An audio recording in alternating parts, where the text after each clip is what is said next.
And now, to hear the stuff they don't want to teach you in school about money and finance, here's the Strategic Wealth Network podcast. Welcome, members. Sean here. Today I've got something really special. I know April 15th is quickly approaching, and we're right in the thick of tax season. And so what I thought I'd do was bring on my personal CPA and one of my mentors, a guy by the name of Doug Richardson.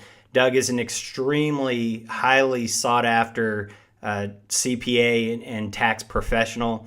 He tends to focus his attention a little bit more on strategy and planning over the life of the client instead of being more transactional from a tax perspective.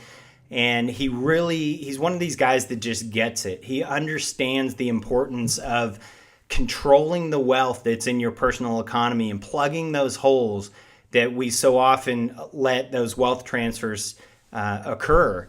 You know, in the largest wealth transfer that we actually see today is through taxes. You know, roughly 30% of all of the wealth or earnings that you make every year are transferred unnecessarily and unknowingly to Uncle Sam. That's lost revenue. That's lost money that you could be earning interest on and allow to be compounding over time. And so again, controlling your personal economy and making sure that you're capturing everything in your personal economy and not letting it transfer, that's the key to wealth building. That's what the wealthiest families have always done. And so I'm really excited that Doug's offered to take the time to address this subject with our members today. Now, when this is over, you'll have the opportunity to enter your information below and get in touch with Doug to schedule a meeting with him. But for now, let's listen in as Doug kind of talks about some of these strategies and key concepts and ideas for his clients and our membership. Well, Doug, thank you so much for your time. I really appreciate you taking this call today. It's going to be really valuable information for our members. I'm sure that you've seen, we're thick in the middle of tax season now, so I'm sure you've seen a lot of people's returns. What are some of the biggest mistakes people are making, or what are some of the problems you see that our members can avoid and actually reach out to you and get some guidance and direction on? You know, Sean, we could spend the rest of today talking about that very question. I could go into literally thousands of missed tax deductions, thousands of missed tax credits, thousands of places where elections were not made on tax returns that could have benefited our members. Sure. However, we would bore our members and they would shut us off after about 10 minutes. Yeah, taxes are always a great subject, aren't they? Yeah, so rather than putting everybody to sleep, it all boils down to this. The mistakes that I see people make and the missed opportunities I see people make on their tax returns is they try to do their tax planning after year end. They go in, they hand a packet to their tax preparer, say, hey, do the best you can. The preparer, works through the packet, hands them back their tax return, and the taxpayer says, oh my gosh, I didn't realize it was going to be that much. What can we do to lower it? Yeah. Well, that is a tough situation because a lot of the planning needed to take place before December 31st. And it boils down to, Sean, our members are not scheduling enough time with their tax preparer, or their tax preparer is not scheduling enough time with our members. And it means that we have to sit down, we have to talk, we have to ask questions about a tax situation and get answers to those questions so we know ways that we can benefit our members. Got it. And those are the mistakes that I see people make. And to all the members out there, don't expect to bring this tax information to your preparer on March the 15th or March 1st or even April 1st and say, oh, by the way, let's sit down and talk. That is not the right time to do that. One, because a lot of the opportunities closed at December 31st. The other thing is your preparer does not have time. Sure. And so, we're in the thrust of it, or if your preparer does have the time, you are going to pay for that time very dearly during that time of the year. Sure.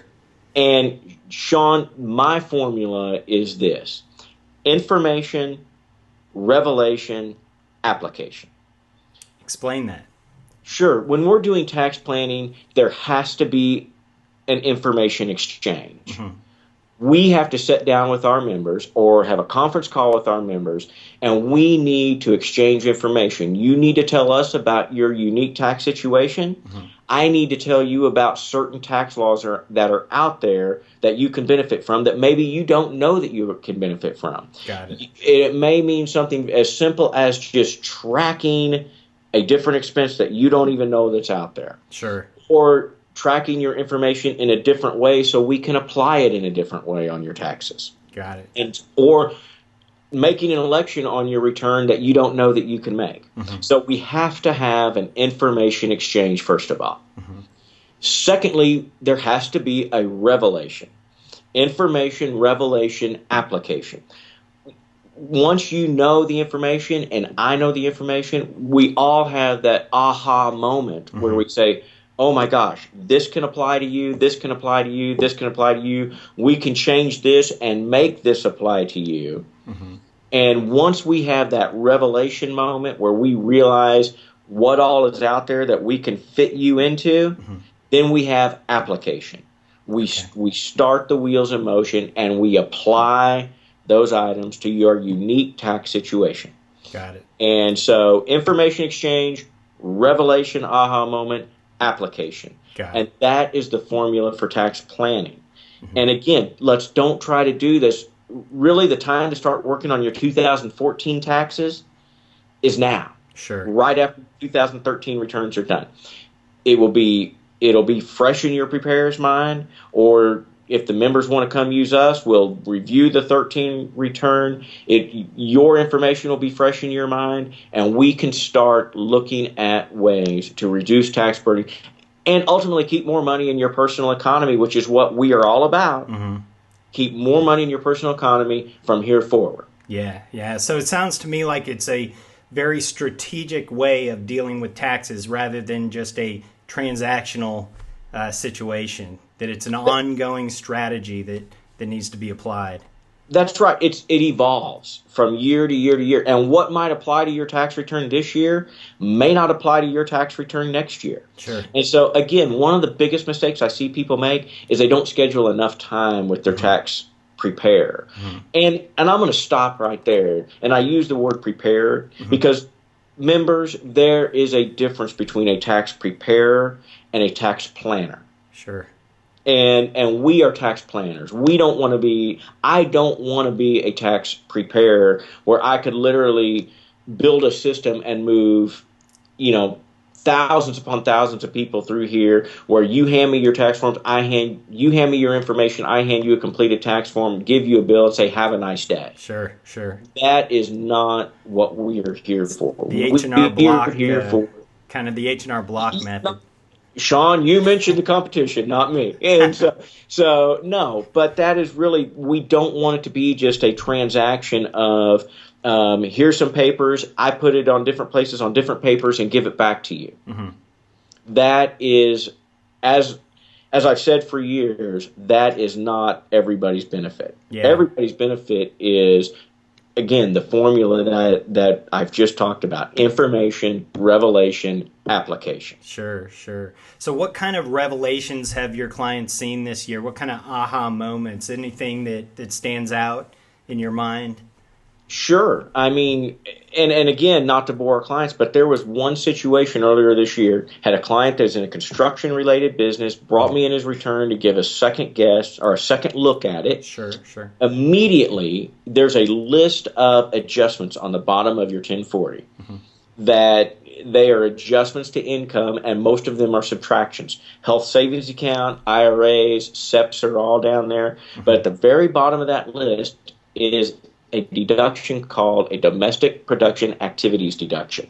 Interesting. And what that means is if you are in any type of manufacturing and you have W-2 wages, mm-hmm. that you get an above-the-line deduction, which, by the way, an above-the-line deduction is what we're all looking for. Sure. For a certain percentage of the wages you paid or the gross income or gross receipts from that business, whichever is less. Mm. And most people relate that, say, well, production, that's more like manufacturing. That's not going to apply to me. But this guy was in construction, and guess what? It applies to construction as well. Got it. And we are now going back and amending that taxpayer's returns for the last 3 years and picking up missed deductions off of his return. That's great. He's going to get a lot of money recaptured, probably. That's right. I mean, and it's just a matter of his tax preparer, I'm sure, knew that the deduction was out there. Sure. And it was just they did not have that information exchange where they knew that they would be able to take the deduction. Yeah, it's you know, what you don't know that can kill you, or you know, you don't know what you don't know kind of situation. Yeah. Yeah, what you don't know is going to cost. Another unique situation, I had a client that was new last year, and we've amended his last 3 years' returns now. He is an employee. He travels a lot with his business, and he was tracking actual expenses and taking actual expenses for business away from travel, or travel away from home for business, and taking a deduction. What he did not realize is there are a set of per diem rules out there where you are allowed so much per day for travel away from home, regardless of what you spend. Oh, wow.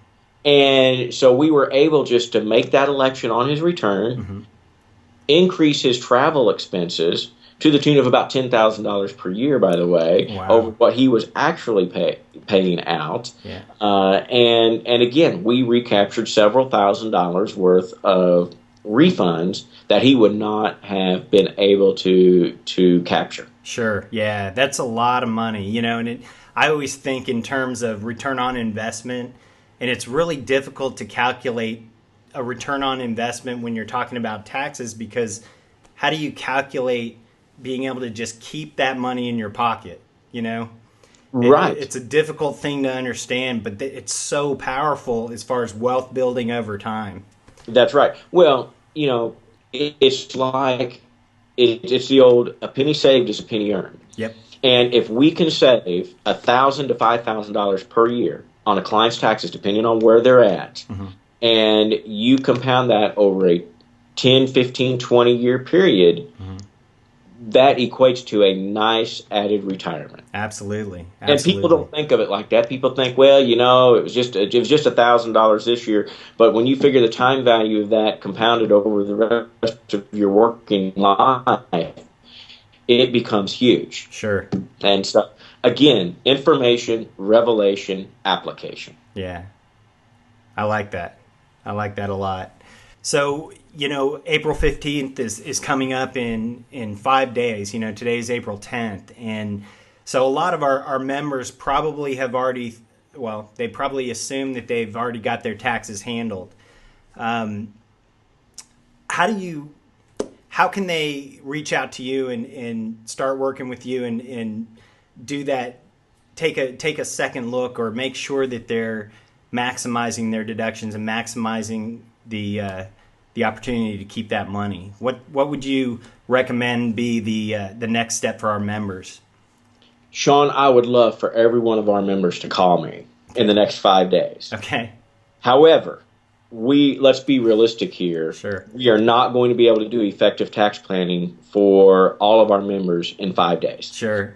And so you made a statement that I really liked. You said it's kind of like dealing with it today is kind of like closing the barn door after the horse is already gone. That's absolutely correct. So what should they do now? If they've already sent off their return and they've they think they're good to go, what should they do?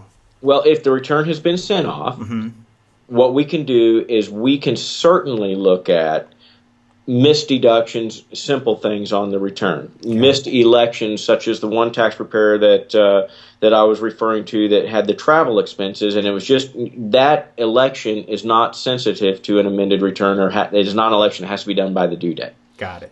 So we can certainly give a second look to anything that's already been sent off. Interesting. You know, if for those that are out there that have had their taxes prepared that have not been filed yet, and you're sitting there and you just haven't filed it, and I know we probably have members out there that are like this. Sure. That says, man, I just feel like in my gut I'm missing something. There has to be a way. And so you haven't mailed that check and you haven't mailed that return yet. Yeah, especially if that number's too high and you're questioning it.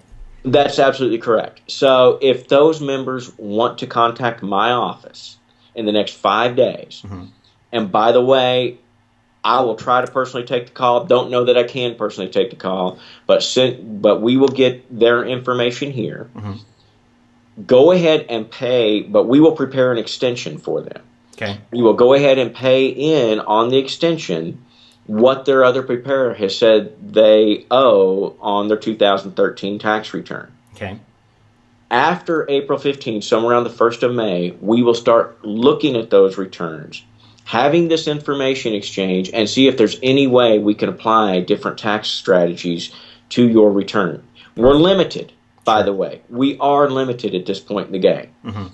But if there's something out there at all, it's certainly worth a second look. Yeah, absolutely. And so we will look at it, and if we find something, we will redo that member's return.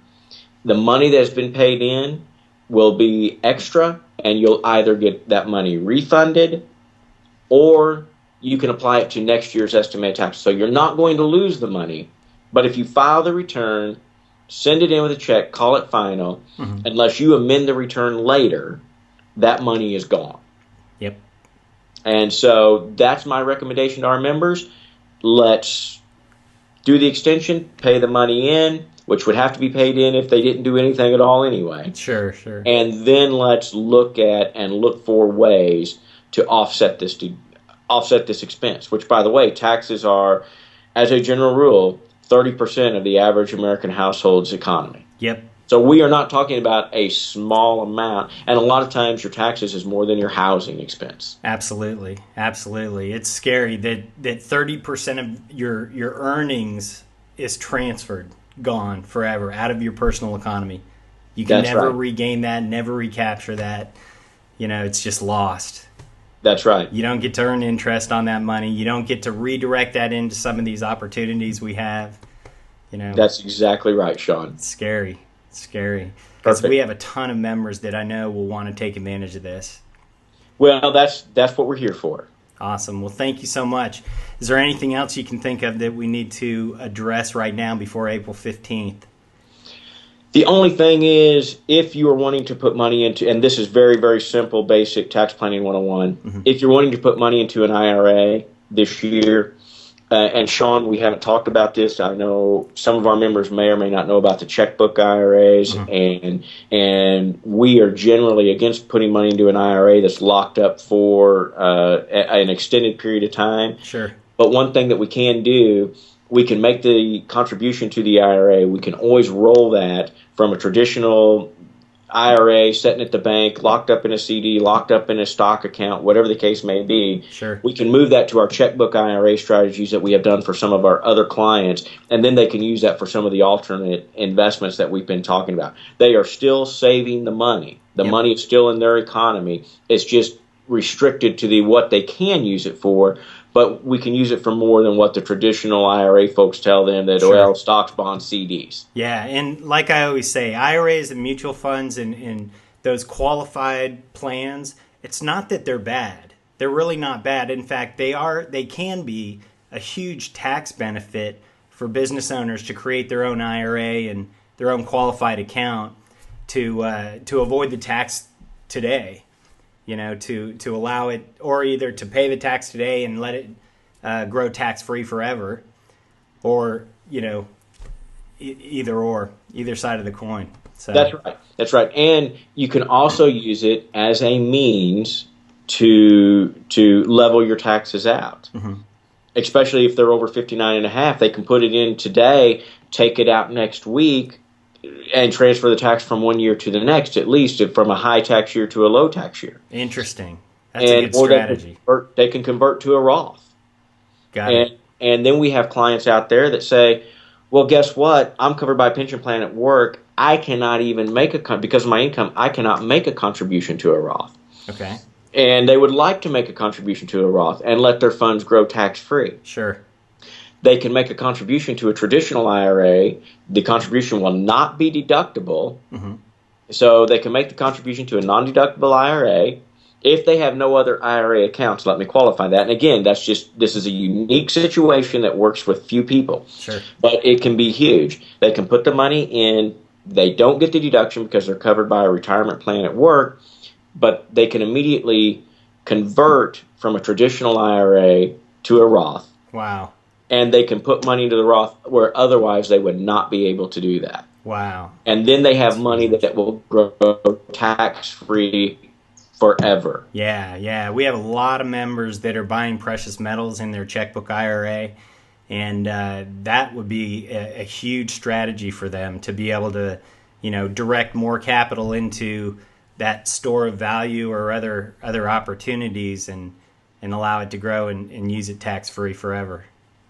That's right, Sean. And that is the planning that we want to provide for our members. Excellent. Well, thank you again, Doug. I really appreciate your time today. Hey, thank you, Sean. And members, give us a call. Awesome. And we are looking forward to talking with you and meeting you. Perfect. Thank you. All righty. Thank you.